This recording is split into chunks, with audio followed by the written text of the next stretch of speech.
Selamat malam. Kalau kamu mendengar cerita ini sendirian, pastikan kamu tidak sedang menunggu terlalu lama di suatu tempat. Namaku Arga, dan malam itu aku harus bermalam di sebuah terminal bus yang sudah tidak beroperasi. Terminal ini resmi tutup jam 12 malam.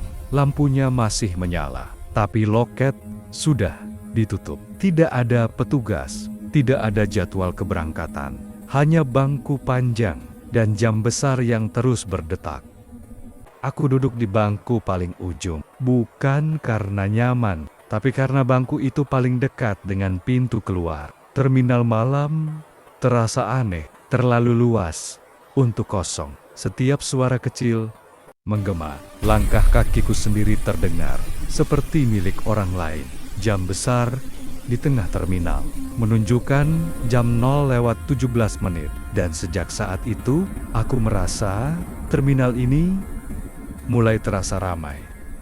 Aku melihat seseorang duduk di bangku seberang. Aku yakin sebelumnya bangku itu kosong.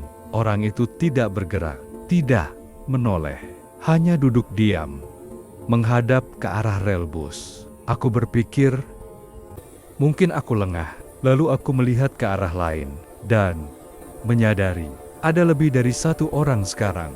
Mereka datang tanpa suara.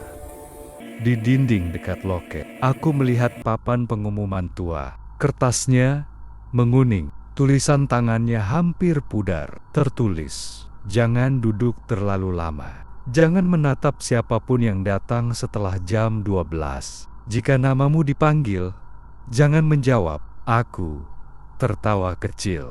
Aku pikir itu hanya lelucon lama, cara orang dulu menekat-nakuti penjaga malam. Tapi jam besar itu berdetak lebih keras dari biasanya.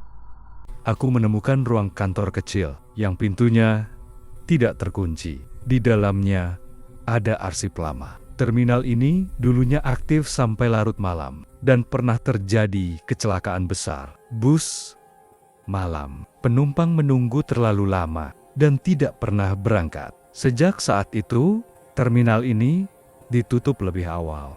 Bukan karena bangunannya rusak, tapi karena yang menunggu tidak pernah pergi. Mereka bukan penumpang. Mereka adalah orang-orang yang masih merasa belum sampai tujuan. Jam besar menunjukkan pukul 1.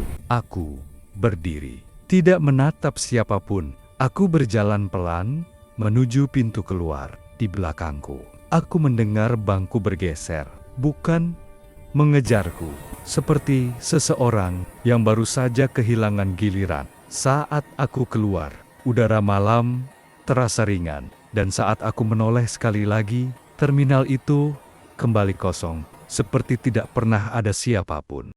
Sejak malam itu, aku percaya satu hal: tidak semua tempat yang sepi benar-benar kosong, dan tidak semua yang menunggu ingin ditemukan.